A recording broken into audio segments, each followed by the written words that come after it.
Hey guys, Will Fleming for willfleming.com and Force Weightlifting in Bloomington, Indiana. Just coming to you today. I get this question a lot on either my YouTube videos or in email, Facebook, comments, all that kind of stuff. So I thought I'd just answer it so I have a record of it and I can direct people to it in the future. But the question I get quite often is, what can I do? I have a bruise on my pubic bone or my pubic bone is in pain or it's swollen or whatever. Because when I snatch, I keep banging into the pubic bone. And so what people are referring to is as they get up to the top of the pole, they're making contact here with the bony part of their pubic bone and throwing the bar off.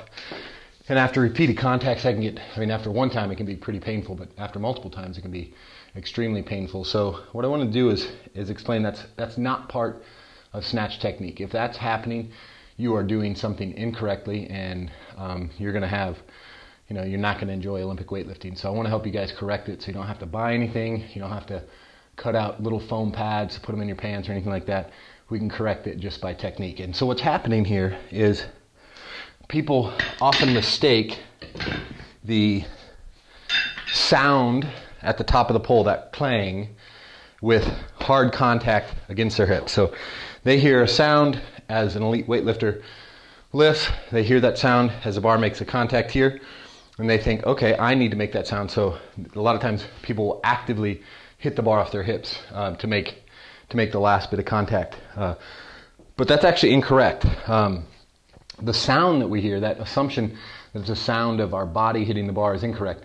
The real interplay that's going on is that there's a slight bit of space typically between the collar of the shaft of a bar and the sleeve of a bar. And so when the bar goes from slower to faster, or fast to faster, at the top of the pole, that's our fastest moment. When we have that really quick change in speed, we're going to hear a sound as either the plates hit the shaft or the sleeve, or the sleeve and the shaft interact. So what we want to do is correct that. So we are going to hear a sound if we do it right, but we're not going to make that sound by making contact. And I want you to think about the problem and watch how it happens, right? So a lot of athletes kind of will leave the bar away from the body, and then at the last minute know that they got to pull it in, make that contact, boom, and we go away from there. And that's incorrect. Anytime the bar is away from the body, the bar is in control. So what we really want to do is get the bar back to the body, right? Back to the body, slide along here, and turn that into a brush point. No longer should this be a contact point, it should be a brush point. So our incorrect pull, might be here and there, right? And that's where we finish. The correct pull should be moving back off the floor, make low contact on the thigh, and then slide its way up, okay? And so now it becomes a brush point. And you'll see a lot of really good weightlifters, you'll notice this, usually have some sort of strip of fabric or a hole in their pants, along their thigh. And that's because we're making low contact on the thigh, maybe an inch or two above the thigh for the first time, or above the knee for the first time, and then a long pull and finish up here. We should have a brush point, not a contact point.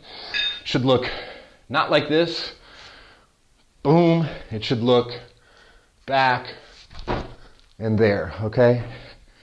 And because I didn't have much weight on the bar or any weight on the bar, I didn't make as much noise. But as the weight increases, we'll have the interplay of the bumpers and the shaft and the collar to make some noise. So you don't need to have bruises on your pubic bone to be a good weightlifter. I promise you, you can get past that problem off the floor, start pulling back with the aim to make contact 1 or 2 inches above your knee, and we call it low contact and long contact. Low on the thigh to start with, long and all the way up. And that'll keep you from getting the bruises on your pubic bone.